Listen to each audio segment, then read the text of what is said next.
Assalamualaikum warahmatullahi wabarakatuh. Selamat pagi semuanya.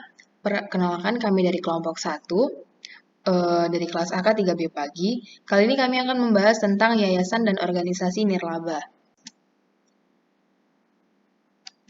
Perkenalkan nama saya Nadia dengan NIM 31120010050 dan di sini saya bersama teman saya yaitu Tasya Zalianti dengan NIM 31120001051. Kali ini kami akan membahas yang pertama ada pengertian organisasi nirlaba. Lalu yang kedua ada ciri-ciri organisasi nirlaba. Yang ketiga adalah macam-macam organisasi nirlaba. Dan yang terakhir kami akan membahas contoh pencatatan transaksi organisasi nirlaba.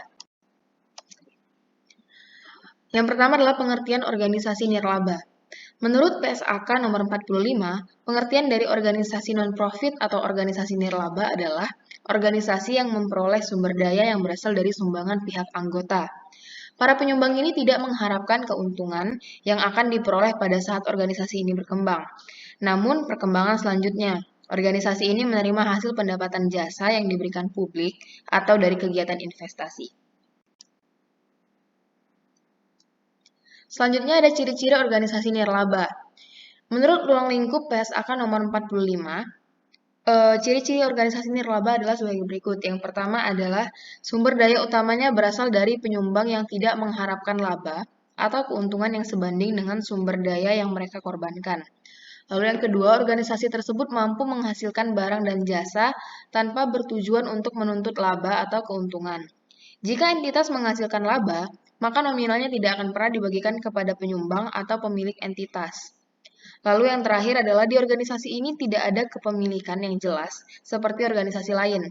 Artinya, dalam organisasi non-profit ini tidak dapat dijual, dialihkan, atau dikembalikan sumbangannya.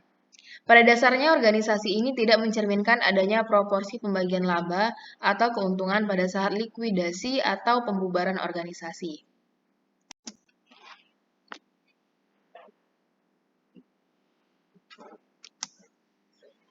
Selanjutnya saya akan menjelaskan tentang macam-macam organisasi nirlaba. Yang pertama ada yayasan. Yayasan ini ditujukan untuk mencapai suatu tujuan dalam bidang sosial, bidang keagamaan, atau bidang kemanusiaan lainnya yang dapat membantu masyarakat. Yayasan memiliki ciri khas yaitu kepemilikan yang eksklusif. Yang kedua adalah lembaga perkumpulan atau asosiasi. Lembaga asosiasi seringkali didefinisikan sebagai suatu organisasi yang berbasis keanggotaan yang didirikan karena identitas umum dan tujuan di antara para anggotanya. Yang ketiga, institut. Institut adalah organisasi nirlaba yang suatu organisasi yang bergerak dalam bidang pendidikan, budaya, sosial, dan humaniora. Institut tidak dapat berdiri sendiri sebagai lembaga hukum tunggal, namun mereka dapat memilih bentuk badan hukumnya. Selanjutnya, contoh pencatatan transaksi organisasi nirlaba. Pada tanggal 16 Agustus 2020, Yayasan Anak Nusa Bangsa menerima sumbangan donasi dari PT Karya Anugerah Bakti sebesar 150 juta melalui transfer Bank Mandiri untuk rencana pembuatan asrama baru dan sekolah. Pencatatan transaksinya yaitu Bank Mandiri di kas posisi di debit sebesar 150 juta dan pendapatan sumbangan donasi posisi di kredit sebesar 150 juta. Contoh lainnya, pada tanggal 25 September 2020, Yayasan Anak Nusa Bangsa menerima iuran bulanan dari 30 anggota KPRI sebesar 500.000 per orang. Maka pencatatan transaksinya yaitu kas di tangan sebesar 15 juta di debit, pendapatan iuran anggota sebesar 15 juta di kredit dari KPRI.